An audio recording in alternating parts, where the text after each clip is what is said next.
Muy bien, continuamos. Tercer eslabón de los ejercicios correctivos para trabajar. Escapulohumeral, es decir, la articulación del hombro. La persona viene con dolor lumbar, core y estabilidad coxofemoral. La persona viene con dolor de rodilla, core y estabilidad coxofemoral. ¿Por qué? Porque nosotros, lejos, recuerden nuevamente el principio, el concepto, lejos de tratar la dolencia como tal, es decir, el síntoma, es decir, inflamación del rotuliano, lo principal que tenemos que buscar son las causas, y las causas están en estas debilidades, por eso nosotros las trabajamos como ejes correctivos. Si vos a la persona estabilizás el core, mantenés estable la articulación coxofemoral, estimulando el glúteo medio, tensión de la fascia lata, piriforme, y además mejora la estabilidad escapulohumeral que vamos a ver ahora, ya mantenés las principales estructuras en su lugar y la chance de que te lesiones disminuye abismalmente. No quiere decir que no te lesiones nunca, porque las lesiones dependen de factores intrínsecos y extrínsecos, pero de lo que tú puedes prevenir muscularmente es lo que te estás haciendo cargo ahora, ¿no? El complejo escapulohumeral, ustedes recuerden, acá tienen una foto, está formado por la escápula, ¿sí? La clavícula adelante y la cabeza del húmero con la cavidad ahí glenoidea, por eso es glenohumeral. Como ustedes ven, esta articulación como tal tiene una ventaja y una desventaja. La gran ventaja que tiene es que al estar poco fija, tiene una altísima movilidad. De hecho, la articulación del hombro es la articulación, la diartrosis es de mucho movimiento, la articulación que mayor movimiento tiene en el cuerpo humano. Ahora, ¿cuál es la desventaja? Es la más inestable del cuerpo. Por eso su lesión es muy común o muy recurrente. Es decir, si no se hacen bien las cosas, es muy probable que tenga problema de hombro. ¿Sí? Entonces, como verán, así está estructurado, y acá arriba entran algunas cuestiones como el rodete glenoideo que tratan de mantener en el lugar, que parte de un cartílago, después tienes ligamentos que unen y fundamentalmente músculos, que ahora lo vamos a ver. La ventaja, como dijimos, la mayor articulación, pero la de la mayor inestabilidad, y los músculos fundamentales que mantienen esta estructura son los famosos manguitos de rotador. Entonces miren cómo estos músculos van de la parte posterior de la escápula hacia el húmero, y esta función de estos musculitos, la parte anterior que es el supraescapular, y en la parte posterior infraespinoso y el redondo menor, que son los principales manguitos rotador que mantienen coaptada la cabeza dentro de la cavidad glenoidea, mantienen la posición acá adentro, la fijan, primero que la fijan y segundo que permiten infraespinoso y redondo menor rotar externamente y subescapular rotar internamente el hombro. Por eso estos músculos del manguito rotador muchos lo conocen o se lo imaginan como una mano agarrando una pelota. Le da la posición para mantener el manguito rotador. ¿Y esto qué permite? Permite que cada vez que se mueve el húmero también se mueve la escápula. Entonces mantiene la conexión activa. Cuando estos musculitos, el manguito rotador, están débiles, es cuando empieza el problema, porque empieza a haber una que se conoce como disquinesia escapular, no hay una buena relación de movimiento entre húmero y escápula, y ahí empieza a sufrir el sistema pasivo. Cuando el sistema activo no hace lo que tiene que hacer, el sistema pasivo, articular, ligamentario, empieza a sufrir trabajos, desgastes, fricciones, y es lo que empieza a generar las lesiones como tal. Ustedes recuerdan que los movimientos de las escápulas tienen posibilidad de escápula de tener movimientos de elevación, de depresión, ¿sí? Tienen movimientos de aducción o retracción, o abducción o protracción. Tienen también la posición de rotar externamente o rotar internamente, que se lo conoce como campaneo, ¿no? Campaneo para afuera, externo o interna, ¿no? De esta movilidad, primero que la columna tiene que tener toda la movilidad. Entonces, cuando vos encontrás una persona que en los test, por ejemplo, que acabamos de mencionarle, o cualquier otro test de movilidad articular no es adecuada, ya te está diciendo que ese hombro es muy probable que el movimiento escapular esté limitado. Y si el movimiento escapular está limitado, también está limitado el movimiento del húmero. Y por consiguiente va a haber problema al mediano, al largo o al corto plazo. Entonces hay que mejorar la movilidad de la escápula. Y segundo, si en el test que la persona se pone de apoyo facial para hacer una lagartija, la escápula rota y se abre para arriba, ya te está hablando que hay una inestabilidad. Por consiguiente, necesitamos inmediatamente fortalecer para mantener que el manguito rotador y los músculos como el serrato mayor, que ya lo vamos a mostrar, y el romboides trapecios, que también lo mostramos. Entonces, manguito rotador, rotan interno y externamente, conjuntamente con serrato, trapecios y romboides, son los músculos que le van a mantener la salud a la articulación del hombro. ¿Y qué metodologías utilizamos?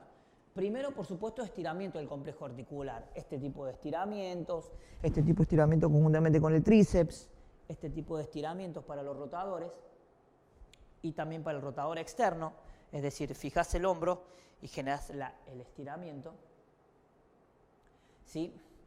Son ejercicios que permiten mantener estirada la articulación del hombro y darle mayor trabajo. Recordemos unas 3 cositas de los estiramientos. El estiramiento según la intensidad, lo plantea el profe Di Santo. De hecho, en el libro Amplitud de Movimiento, ¿sí? Del profesor Di Santo, ahí tienen explicado todas las cuestiones. Así que hínquenle los dientes ese libro porque es prácticamente como una bibliografía de base, básica, que hay que leer junto con Berkoyan, que con todos los autores. Ese libro es de cabecera. Diferencia entre elongar, flexibilizar y sobreestirar. Eso hay que tener cuidado para los estiramientos, no del hombro, para todos los estiramientos, esto es general. Elongar es cuando se estira el músculo y se siente una especie de deformación placentera. Es un estiramiento submaximal. Flexibilizas cuando estiras de manera maximal. ¿Qué quiere decir? Que el músculo ya estás ganando rangos de movimientos. Y hay un displacer y una gana de no continuar. Y sobreestirar es cuando ya se empieza a localizar calor y como un pinchazo en la zona, como si alguien te estuviera hincando con una aguja, ya te está dando que hay un sobreestiramiento y que las fibras están empezando a desgarrarse. Entonces hay que evitar el sobreestiramiento. Si querés ganar rango de movimiento tenés que llegar a intensidades de flexibilización, no de sobreestiramiento, y si querés elongar son estiramientos de estiramientos submaximales. La duración depende. La duración en la entrada en calor van a ser elongaciones que van a durar entre 4 y 5 segundos. Y en la vuelta a la calma, cuando termina la sesión, los estiramientos tranquilamente pueden ser de 10 segundos. ¿Por qué esto? Porque además los músculos están provistos de receptores nerviosos, que son propioceptores, informan sobre la longitud del músculo. Cuando el músculo se estira, reflejamente se contrae. Pero cuando pasan un determinado tiempo de segundos de que esos receptores están descargando información, empiezan a disminuir, atenuar su respuesta contráctil y otros músculos y otros receptores que sensan la tensión que hay en el músculo se activan relajando la musculatura. Entonces, cuando vos estás 10 segundos estirando un músculo, viene una información o una descarga inhibitoria, es decir, el músculo se relaja. Cuando vos estiras 4 o 5 segundos, no alcanza a relajarse el músculo, entonces podés deformar los componentes plástico y elástico del músculo y permitir que el músculo se prepare para la parte principal de trabajo. Si te pasas mucho tiempo estirando la entrada en calor y de mucho tiempo, lo que vas a hacer es inhibir a la musculatura. Cuando vayas a la parte principal de la sesión y quieras generar expresiones de fuerza, tu músculo va a estar inhibido. Pero a la vuelta de la calma no hay ningún tipo de problema. Y los estiramientos plástico-articulares, estos sí van de 30 segundos a 1 minuto. Son estiramientos donde ya tenés que incidir a nivel de la estructura plástica. Por ejemplo, vamos a ver en un ratito, cuando quieras incidir, por ejemplo, en estiramientos a nivel de la región dorsal para una cifosis, después de haber inhibido el pectoral, relajado el pectoral, estiras la parte dorsal, que no es fácil, pero ya la mantienes en estiramientos de 30 segundos a 1 minuto. ¿Por qué? Porque lo que buscas es el estiramiento de toda la parte anterior, ¿sí? De la parte cóncava de la región dorsal, para que se pueda estirar el componente plástico que se está retrayendo. ¿Estamos? Muy bien. Primero estirás, fundamental. Y segundo, viene la parte de activación de los músculos estabilizadores. ¿Qué activaciones? Del rotador, del manguito rotador, tanto rotaciones externas como internas en los diferentes planos, rotación externa, rotación interna, rotación externa, rotación interna, rotación externa, rotación interna. ¿Sí? Los distintos planos puedes trabajar las rotaciones con el hombro, con ligas, con pesas, con lo que tengas a disposición. Ve acá tenés un ejemplo de trabajos de rotación para los manguitos rotador. ¿Qué otro ejercicio utilizás? Ejercicios de empujes para la escápula activando el serrato mayor. Ejercicios de empuje, que pueden ser o con mancuerna, o con liga, o con máquina, o con el propio cuerpo. Luego de activar estos grupos musculares, ya pasás a la tercera parte, que es activar de manera estática y excéntrica los grupos musculares, tanto de los rotadores como los que mueven el hombro en las distintas direcciones, que son los deltoides. Te recuerdo básicamente que el deltoide es el complejo que rodea el músculo y tiene tres porciones, el anterior, el medio y el posterior. La anterior genera flexión de hombro, la porción media genera una abducción y la posterior una extensión del hombro. En cada uno, ¿qué vas a hacer? Activaciones estáticas, rotadores, abductores, flexores y extensores de 10 segundos en dos ángulos. Entonces te pones contra la pared y ¿qué hago? Abducción, primer ángulo, cerrado, 10 segundos. Luego me voy un poquito, abro el ángulo, segundo ángulo de trabajo. ¿Sí?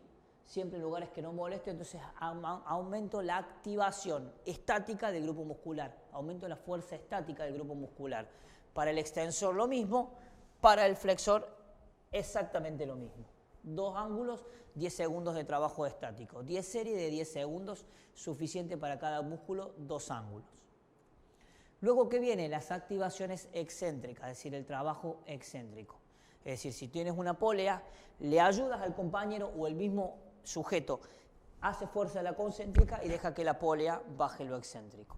Hace fuerza a lo concéntrico y deja que aguanta la polea en la fase excéntrica. Es decir, lo excéntrico es cuando el músculo hace fuerza conforme se alarga el músculo.